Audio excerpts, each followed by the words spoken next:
మంచిర్యాల జిల్లా చెన్నూరులో వివిధ కార్యక్రమాల్లో పాల్గొన్నారు ఎమ్మెల్యే వివేక్ వెంకటస్వామి. జైపూర్ మండలం టేకుమర్ల గ్రామంలో రాజ్ కుమార్ కుటుంబాన్ని పరామర్శించారు. ఇటీవల రైల్వే ట్రాక్ గుంతలో పడి రాజ్ కుమార్ చనిపోయాడు. సింగరేణి సంస్థతో మాట్లాడి రాజ్ కుమార్ కుటుంబానికి 15 లక్షల ఎక్స్గ్రేషియా అందించారు. రాజ్ కుమార్ కుటుంబంలో ఒకరికి సింగరేణిలో కాంట్రాక్ట్ ఉద్యోగం ఇప్పిస్తానని హామీ ఇచ్చారు. చెన్నూరు నియోజకవర్గాన్ని అన్ని రంగాల్లో అభివృద్ధి చేస్తానన్నారు వివేక్.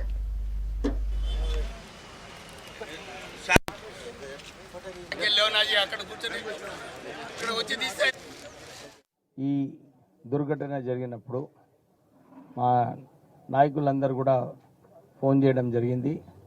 ప్రత్యేకంగా నర్సయ్య చెప్పినాడు, సార్ ఎస్సీ కులంకి చెందినవారు, మాదిగా కులంకి చెందినవారు, మీరు ఎట్లనన్నా వారికి కంపెన్సేషన్ ఇప్పించాలి. ఆ చిన్న పిల్లగాడు పాపం భోజనాలు తీసుకుపోవడానికి అక్కడ ఈ గుంతలో పడి చనిపోయినారని చెప్పి వారు చెప్పడం జరిగింది. చెన్నూరు నియోజకవర్గంలో మంచి అభివృద్ధి కార్యక్రమాలు తీసుకొని మన సమస్యలు ఏమున్నాయో ఉంటాయి, సమస్యలు ఎప్పుడు కూడా ఉంటాయి, ఉండవని కాదు, సమస్యలు ఉండాలి. ప్రజాప్రతినిధులు దాని గురించి పట్టించుకొని మన అధికారులతోని పని చేయించుకునే బాధ్యత ప్రజాప్రతినిధులు ఉంది. మనకు లక్కీలీ మంచి కలెక్టర్ గారు వచ్చినారు. ఎప్పుడు ఏ సమస్య అయినా కానీ చెప్పినప్పుడు వారు ఈ రూల్స్ ప్రకారంగా ఎట్లా హెల్ప్ చేయాలి అని చెప్పి, ఎందుకంటే అన్ని నిధులు ప్రజల కోసమే పోతున్నాయి, ప్రజల కోసమే ఖర్చు పెడుతున్నారు. ఇప్పుడే వారు చెప్పినట్టు సుమారు 70 కోట్ల రూపాయల వరకు నిధులు పనులన్నీ కూడా మన చెన్నూరులో నడుస్తున్నాయి. ఇంకొక 70-80 కోట్ల పనులు కూడా మనం పెట్టుకునే అవకాశం ఉంది. చాలామంది జోడువాగు రోడ్డు బాగాలేదు, మనకి నిధులు ఎట్లా కేటాయించాలంటే అప్పుడు నేను వంశీ ఎంపీ గారు పోయి నితిన్ గడ్కరీతో కలిసి ఈ టెంపరీ రోడ్ కోసం 1,80,00,000 రూపాయలతోని పని స్టార్ట్ అవుతుంది రేపటి నుంచి.